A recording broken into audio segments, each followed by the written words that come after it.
Hey everyone, it's Eric. It's Garden Fork Radio here. It's one of Eric's solo shows. Rick is a little busy, and to tell you the truth, I just was so busy with stuff that I was like, oh, I forgot to put up a Garden Fork Radio show this week. And I actually do have some interesting things to talk about. How unusual for that. I just want to quote my friend Mikey K, who says, enjoy every sandwich. We'll talk more about that as we go along in the fall here, but he just had 3 tumors removed from his brain, and 3 weeks later, he is going back to work. And that is amazing. It's testament to, yes, our medical system is not the most perfect thing in the world, but you can have a brain tumor and walk home, you know? So, and go back to work, which I think was just absolutely amazing. I actually had a medical dilemma as well that I wanted to share with you. Every fall in our yard, the ticks come out. There's like this last big flush of ticks in the yard. And this year, they're the tiny little black ticks, which I do not know for sure are deer ticks, but I'll have to double check the identification. But one was lodged in my leg, I found on Sunday morning. And I pulled the thing out, and I pretty much destroyed it pulling it out. You're supposed to ideally save that. But then the tick bite got scratchy and red fairly quickly. It was about the size of a dime, and it was red. I didn't take a picture of it. But you can imagine, all right? A little, looks like kind of a black dot, and then this big red thing around it. And I was like, So I got in touch with my primary care doctor, and they were cool enough to slip me in at the end of the day on Monday. And I learned a couple of interesting things. First of all, he said, well, here's what we can do. I can give you the I believe he said 3-week antibiotic regimen, presuming that you have Lyme disease. He says, I can give you 2 doxycycline pills, which you take tonight. And then we test your blood right now, and we test your blood in 3 weeks to see if Lyme has occurred. He said, or we can do nothing. And he said, I would prefer giving you the doxycycline. I'm like, great. Because I've been treated before, and I had the 3 weeks of antibiotics. And, if I don't have to ingest them, I'd really rather not. I think that's kind of a good outlook on life, maybe. So he said, here's what I'm going to do. I'm going to give you the prescription for 2 pills, but I'm also going to give you extra pills, because if this happens on the weekend again and you get the red dot, and also he showed me how around the red dot, about an inch around that, was like a pinker, lighter, kind of reddish, larger dot that was kind of hard to see. But he said, keep an eye on that. And if that grows, let us know. But he said, look, if this happens again, if you get the tick bite and it goes red like that, to take the 2 doxycycline and give him a call. So that way I wouldn't have to make another appointment to go in and get the prescription and blah, blah, blah. So I love that, because it's kind of a la carte. I mean, I already have the pills, and so I'm going to keep them in the fridge. So that was kind of interesting. So I took the 2 doxycycline, and the itchiness has gone away, and it seems to be going away now. So we'll see. They did draw a little bit of blood, and they're going to, I guess, test that as a base, and then they'll draw my blood in 3 weeks and compare the 2. But a couple of interesting things. My doctor said, if at all possible, try and pull the tick out, but grab the tick from the side rather than from the back of it. I mean, if you grab it from the back, which is the easiest, you're probably grabbing on the abdomen, and you can very easily press on the abdomen, and it will pump blood from the tick back into your body, perhaps injecting in your body some Lyme disease. He said, grab it from the side and pull it out slowly, and your skin will come up with it. He says, but then it will finally release, and you'll have the whole tick. I've been told been told to put it in a bag, and I've been told to put it in alcohol. And he said it really didn't make any difference. And what they do is you can bring the tick into the doctor's office, and they will send it to the testing center. And from what he said, I'm pretty sure he said they do a DNA sequencing looking for the Lyme disease markers, I guess they're called. So that was very interesting as well. So 2 things to consider there. Well, first of all, wear long pants, and you can tuck your pants into your socks, and watch out for your Labradors. That's actually a big reason I have yellow Labradors rather than black Labs, is because you can see the ticks on them. they can come in from the yard and you just kind of notice this little black dot moving across their fur, and you just go, oh, there you go. And you lift that guy out and you get rid of him. So there you go, little tick awareness. There is got to be some tick identification information on the internet. So I don't really need to reference you to somewhere. I even start at Wikipedia and go from there. Neat, huh? We just launched officially the second Garden Fork YouTube channel. It's called DIY Garden Fork, short for Do It Yourself Garden Fork. I've been talking about this a bit, but I've learned through looking at analytics and things like that, that the shows that are most successful, the programs that are most successful are ones that are fairly niche in their content. And Garden Fork has a big subscriber base, but not a lot of people watch every video because they're either interested in the how-to stuff or they're interested in the cooking, but not both all the time. And then there is some crossover between that as well.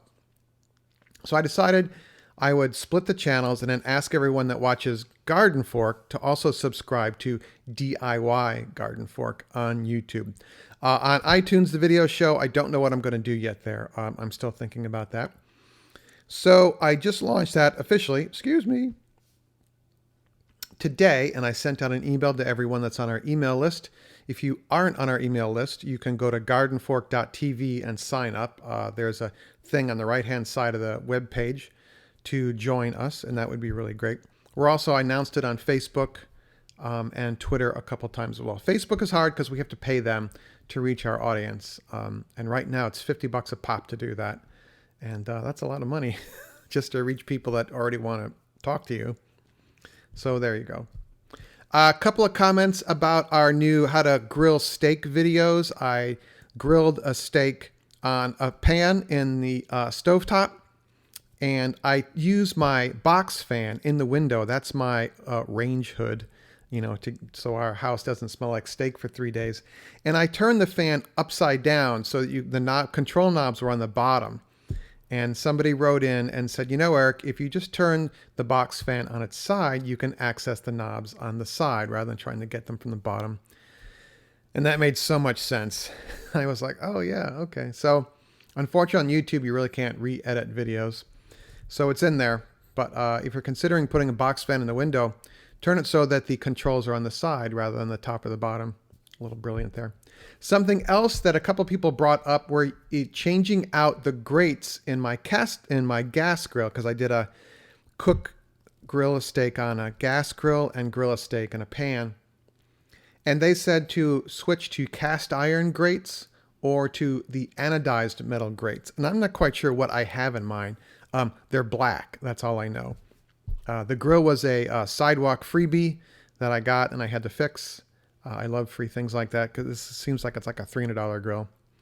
So if anyone knows about, how big of a difference does a cast iron grate make or the anodized grates make? I'm curious about that. So what do you all think about that? Coming up now, it's fall. Our apple harvest was none. All our trees lost half their leaves and then all the leaves. I believe there's some sort of bad thing, a fungus or something going through our yard and also some of my neighbors' yards. They lost theirs as well. There is an orchard nearby though, Risco Orchard in southern Massachusetts. And I have bought cider from them before. I buy it. I bring up a 5-gallon plastic carboy and they fill it up. And then I make hard cider out of it. And the cider from last year, a couple of the batches were kind of, but one of my batches from the orchard is actually quite nice. And that I have a case of, so that's really cool. I've let it sit for a year, and I found that cider is actually better at the 1 year point than at maybe the 1 month or 3 month point. The hard cider that we brew, it's hard to control the taste because we have no control over what apples are going into the cider. And these are mainly eating apples that are at the pick your own orchard. And a lot of cider apples are really for making cider rather than a perfect apple for a pick your own orchard. But if you're thinking about trying to get into making home brewed beer or cider or wine, cider is the easiest thing to make. What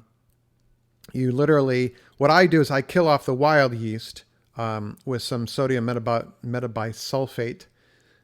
You can also just let the wild yeast be there. Throw in some liquid yeast. It's from a company called Y Yeast, WYEAST. I get that at my local homebrew supply, and they have a specific cider strain. It might sell out, so if you want to get some early. And you literally put it in a sterile container, cap it with a capper, an airlock, and let the thing bubble away. After the initial bubbling, which lasts about a month, it's called racking, but I use a tube and I siphon the cider into a clean container, the same kind of container with another airlock on it. But what that does is that leaves a lot of the sediment at the bottom in the old container, and that sediment can sometimes give an off taste to a cider or a beer or things like that. So pretty darn simple. And we just happen to have a video about how to make hard cider, and we also have a video about how to bottle cider or beer on the Garden Fork YouTube channel and on the Garden Fork site. And those will be linked in the show notes here. Pretty cool, huh? So there you go, cider. Couple of viewer mail comments on one of our recent shows. I made a pumpkin cornbread. I want to experiment more with cornbread and pumpkin. Well, I want to experiment more with pumpkin. And pumpkin cornbread just kind of popped into my head. And it's really quite simple. It's a basic cornbread recipe with pumpkin puree added. And the thing to think about there is to not use pumpkin pie filling, which also can come in a can.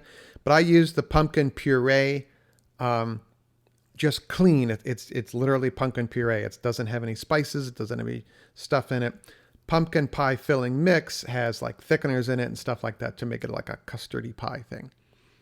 And boom, and I also used my sectional cast iron pan that has like what looks like little pie wedges in it. And I don't remember where I got it. I have to figure that out.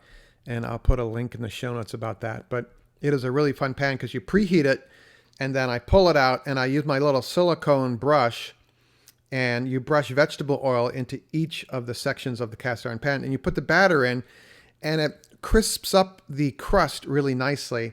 And as one commenter made, it goes, it's like everyone getting a corner piece, which is neat, because sometimes the middle piece doesn't have any really crunch in it.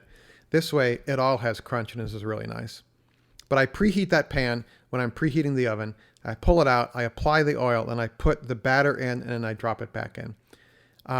It cleans up fairly well, but whenever you're baking in a cast iron, I'm kind of liberal with the amount of butter or oil. You can also make this recipe in an 8x8 or 9x9 pan. That's what the recipe is based on, and that's on our site, of course. Aaron actually asked this question. He said, I am from the UK and I don't really understand cornmeal. Is this the same as polenta? Sorry if I'm being British. But yeah, polenta and cornmeal are kind of interchangeable. Polenta in the States usually refers to cooked cornmeal, but I believe in other countries, polenta can refer to dry ground corn as well. So what we call cornmeal is polenta in other parts of the world. All right. And Flannel Acres, I can't remember her name, but that is her online name. And she said that she has some butternut squash that would probably work in that recipe. And she really likes the corner pan. She had the idea. She said everyone gets a corner piece. That's Flannel Acres that said that. So yeah, you could take butternut squash, cube it. You don't even have to cube it.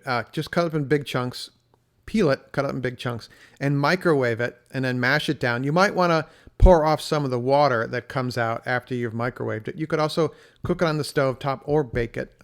I like microwaves. They work for me. Whatever works for you, try that. And then use that instead of the pumpkin puree. Maybe amp up the spices a little bit more because of that. But totally, I think that's going to be on our to-do list here. So thank you to the Flannel Acres lady for that. And also, in our recent episode, I pulled out the Martha hand-embroidered Garden Fork t-shirt, which I have hanging on a coat hanger in the closet because I don't want to ruin it. And I was like, we need to wear Martha's t-shirt. So this I thought was an episode where I wouldn't get food all over me. So I pulled it out for the pumpkin cornbread one. So now, again, thank you to Martha for that.